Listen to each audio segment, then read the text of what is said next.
This is the Chapter 30 Part B PowerPoint narrated, and we were talking about diversity and conflict in California in Part A with Asian Americans and Black Americans, and now we're going to the Latino and Mexican Americans in California.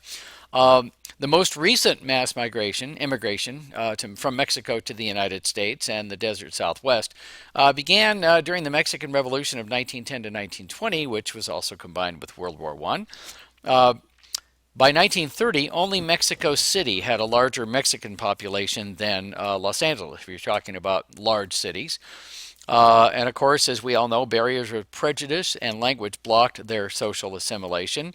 They were concentrated in the eastern part of Los Angeles, almost as much as blacks were concentrated in the southern part of Los Angeles.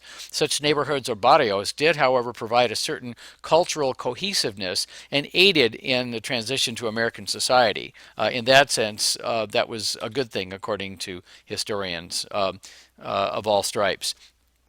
Uh, in 1938, Luisa Moreno organized El Congreso del Pueblo de Habla Española, which was dedicated to the bettering of lives of Hispanic Californians. Additionally, Josefina Fierro de Bright was elected as its first president, pictured here. De Bright was instrumental in organizing protests against discrimination of Latinos in Los Angeles and was also a key figure in organizing the Sleepy Lagoon Defense Committee. This is when Latinos in the late 1930s, early 1940s really became politically active in Southern California especially, and in LA in particular, after a couple of incidents occurred. One of which is the Sleepy Lagoon incident of 1942.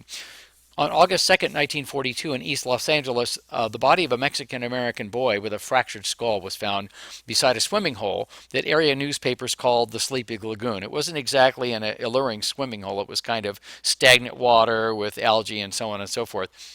But it was a gathering place. Although there was no direct evidence of murder of this young man, 300 Latino youth were arrested, 23 were indicted, and 17 were convicted.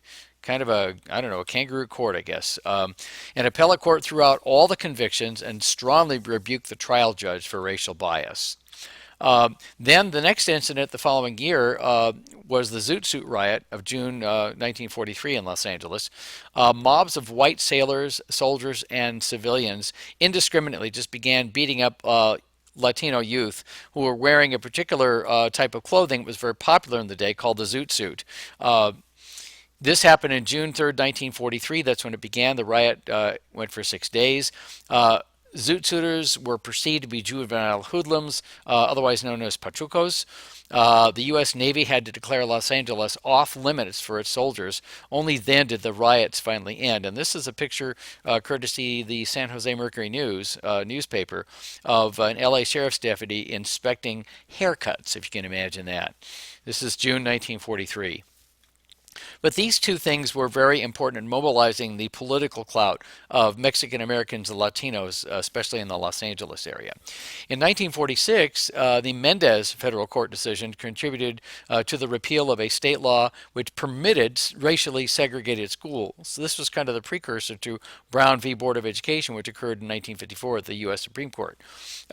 In almost every occupational group at the time, Mexican Americans had much lower earnings than average Americans.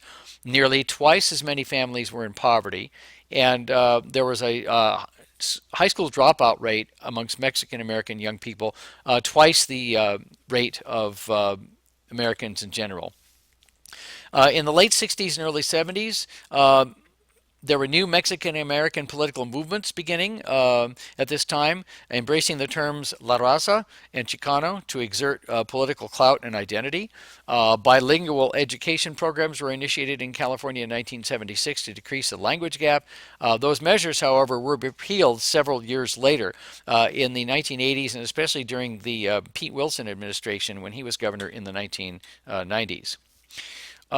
Speaking about illegal immigration to California from Mexico, at this particular time, efforts to curb illegal immigration from Mexico at this time were futile. Estimates of the size of the illegal population varied widely. There was debate on whether such immigrants are a drain on public services or whether revenue they produce is far in excess of the services they received at the time.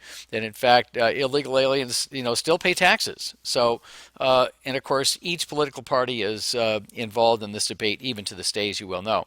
There was a Rand Corporation study in 1985 that concluded that this immigration actually helps to keep labor costs down, which was good for the economy. So I guess that's one way of looking at it. So everybody has their own way of looking at that depending on whatever kind of political software they have in their brains. This debate obviously continues today. One thing I'll mention here, as long as we have a little bit of time, that people don't realize, and we do teach this in World Regional Geography, Geography 4 in our geography department here, is the effect on the United States and Mexico with respect to the North American Free Trade Agreement. I'm going to kind of go off topic a little bit here. I'm just going to sit on this slide.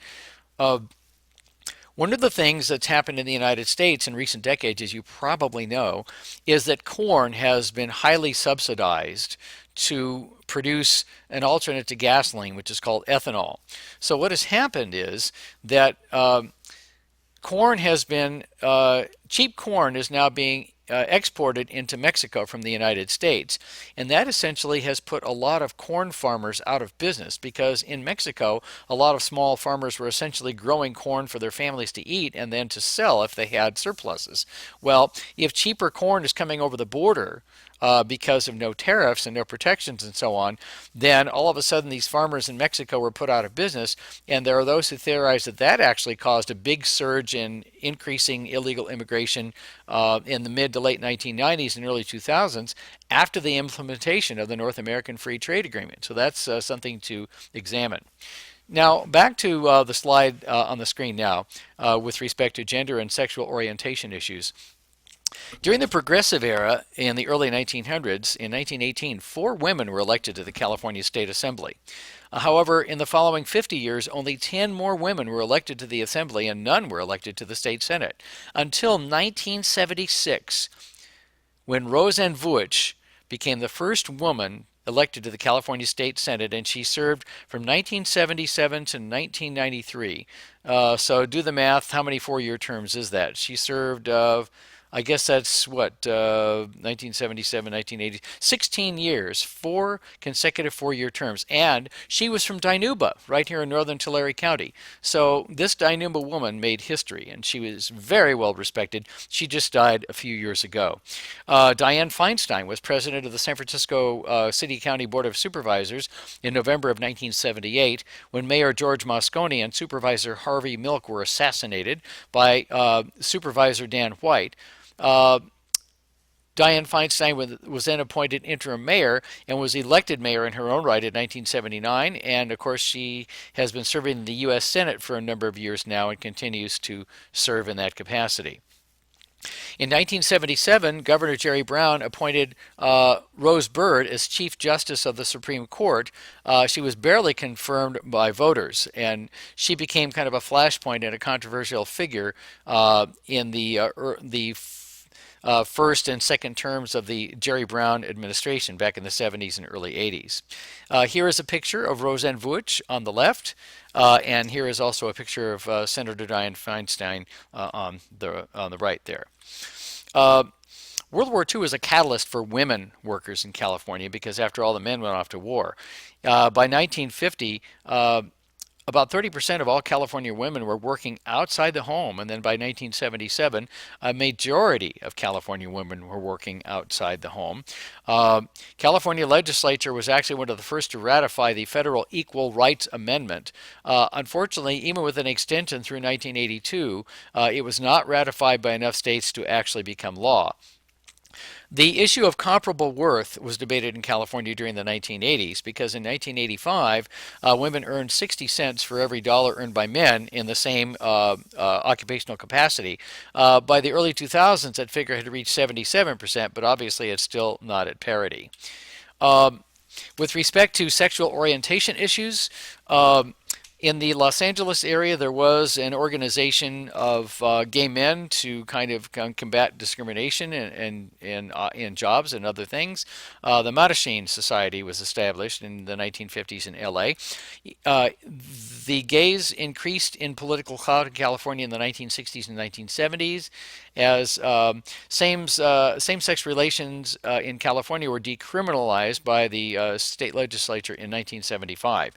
In 1977, businessman Harvey Milk, he owned a photo developing uh, uh, place, a place where you used to take your film to get it developed, camera shop. Businessman Harvey Milk was elected to the San Francisco County Board of Supervisors in 1977. He became the first openly gay official to be elected to office in any major U.S. city. You may have seen the movie Milk, which I think Sean Penn starred in. Um, at this time, the AIDS epidemic was hitting certain homosexual communities very, very hard in parts of California, especially in San Francisco. Uh, the issues of marriage rights and domestic partnerships continues to be a flashpoint today in California with the most recent Proposition 8, which was on the ballot just a few years ago. So that ends the Chapter 30 narrated PowerPoints.